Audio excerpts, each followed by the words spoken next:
మాతృదేవోభవ, పితృదేవోభవ, ఆచార్య దేవోభవ. ఓం నమో మాందేశ్వరాయ నమః.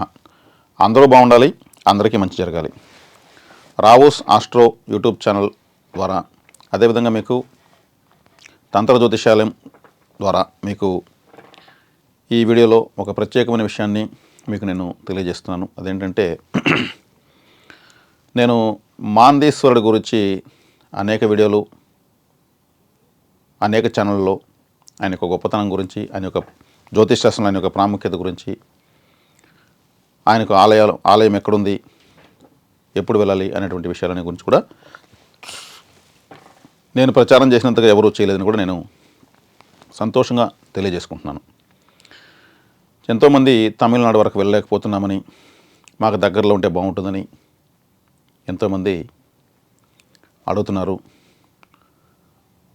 అదేవిధంగా మంగళగిరి, యాదగిరిగుట్ట రెండు చోట్ల, రెండు తెలుగు రాష్ట్రాల్లో మాందేశ్వర విగ్రహాన్ని ప్రతిష్ఠించడం జరిగింది.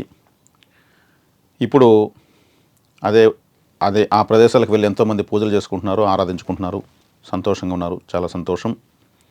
మంగళగిరి ఆత్మకూరు రోడ్డులోని హిందూ శ్మశాన వాటికలో ఎంఎస్ఆర్ ఫౌండేషన్ ఆధ్వర్యాన మాందేశ్వరుని శివలింగ ప్రతిష్ఠ నిర్వహించారు.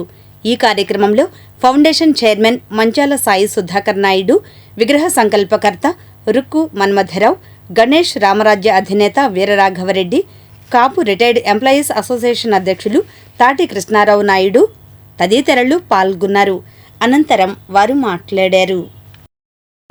ఇది మంగళగిరిలోని ఇందిరానగర్ శ్మశాన వాటికలో, ఈ శ్మశాన వాటికలో గత అనుకోకుండా గురువు గారు తమిళనాడు ప్రాంతాల నుంచి విచ్చేసిన రుక్మంగదరాయ్ గారి సలహా మేరకు మేము తమిళనాడు, కేరళ రాష్ట్రం అంతా కూడా పర్యటించి కొన్ని వేల సంవత్సరాల నాటి క్రితం తమిళనాడులో ఒకే ఒక చోట దేవతలచే ప్రతిష్ఠించబడింది మాందేశ్వరాలయం.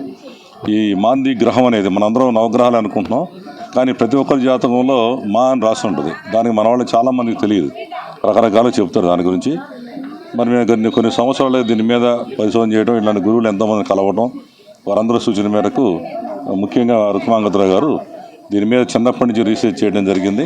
మరి వారి సూచన మేరకు దైవ సంకల్పం చేత, అనుకోకుండా, ఇది కావాలని చేసింది కాదు, దైవ ప్రేరేపితంతో మనం ఇక్కడ మంగళగిరిలో మన శ్మశాన వాటికలో దీన్ని నిర్మించుకున్నాం.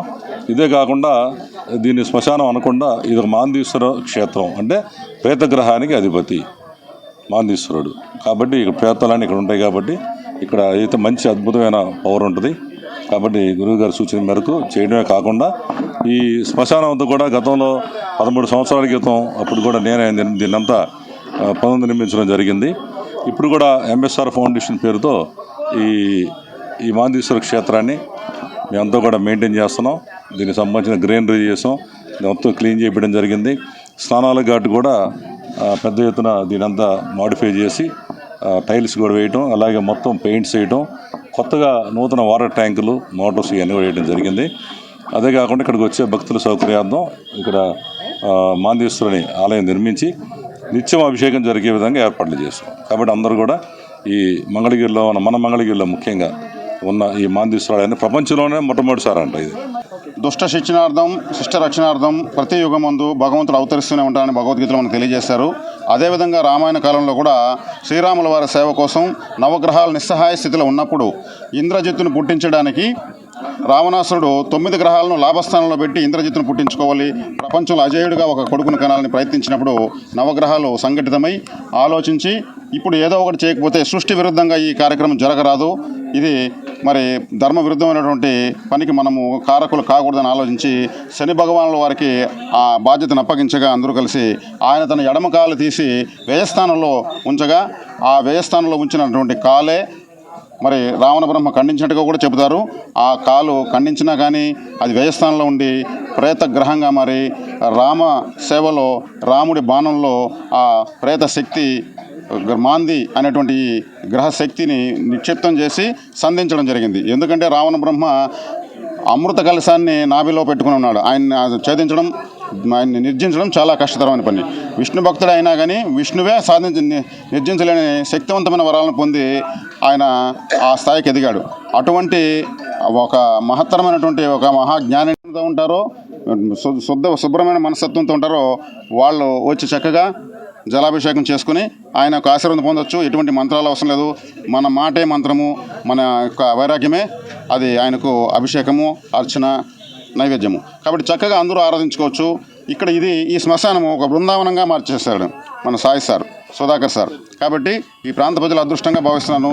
నేను చెప్పినందుకు ఇంతటి కార్యక్రమం జరుగుతుందని నేను కల్లో కూడా ఊహించలేదు. కారణమైనందుకు నేను నిజంగా నా జన్మ ధన్యవాదాన్ని భావిస్తున్నాను. అదేవిధంగా మాందేశ్వరుడు యొక్క విగ్రహాన్ని మీ ప్రాంతాలకు, మీకు దగ్గరలో మీ ప్రాంతాల్లో, మీ ఊరిలోనే ప్రతిష్ఠించడానికి సంకల్పించుకోవడం జరిగింది. ఈ విగ్రహాన్ని ప్రతిష్ఠించుకోదలిచిన వాళ్ళు క్రింది నెంబర్కు ఫోన్ చేసి మీరు వివరాలు తెలుసుకోవచ్చు. దానికి సరైన ముహూర్తము, మరి మీ ఊర్లో మీరు ప్రతిష్ఠిస్తే శ్మశానంలోనే ప్రతిష్ఠించాలని మేము సంకల్పించుకున్నాము. మీ ఊరిలో శ్మశానంలో అందరి ఆమోదం మీరు పొంది అక్కడ మీ గ్రామస్తులు మీరందరూ మాట్లాడుకొని మీకు సమ్మతమైతే ఈ కింది నెంబర్కి మీరు కాంటాక్ట్ అవ్వచ్చు. అక్కడ శ్మశానాలు అందరూ సమానమే. ఎంత గొప్ప వాళ్ళైనా అక్కడికి వెళ్ళాల్సిందే. ప్రేతగ్రహం కాబట్టి శ్మశానంలో ప్రతిష్ఠించడం చాలా చాలా గొప్ప విషయం. అక్కడ ప్రతిష్ఠించుకోవడం వల్ల ప్రతి ఒక్కరికి కూడా అక్కడ ఉన్న ఆత్మలు కూడా పూజించుకుంటాయి.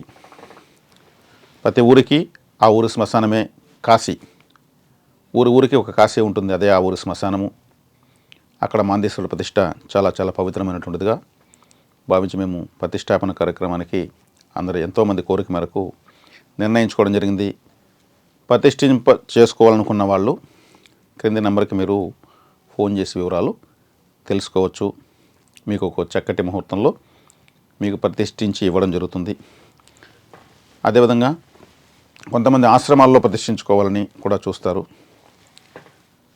అక్కడ నిత్య పూజలు ఏ విధంగా లోటు లేకుండా జరగగలిగితే చేసుకోవచ్చు. కాబట్టి ఈ మాందేశ్వరుడి యొక్క అనుగ్రహము ఊరు వాడవాడల అందరికీ అందుబాటులోకి తీసుకోవాలనే సంకల్పంతో ఈ నిర్ణయం చేయడం జరిగింది. ఆయన అనుగ్రహాన్ని పొందదలుచుకున్న వాళ్ళు క్రింది నెంబర్కి సంప్రదించవచ్చు. శుభం.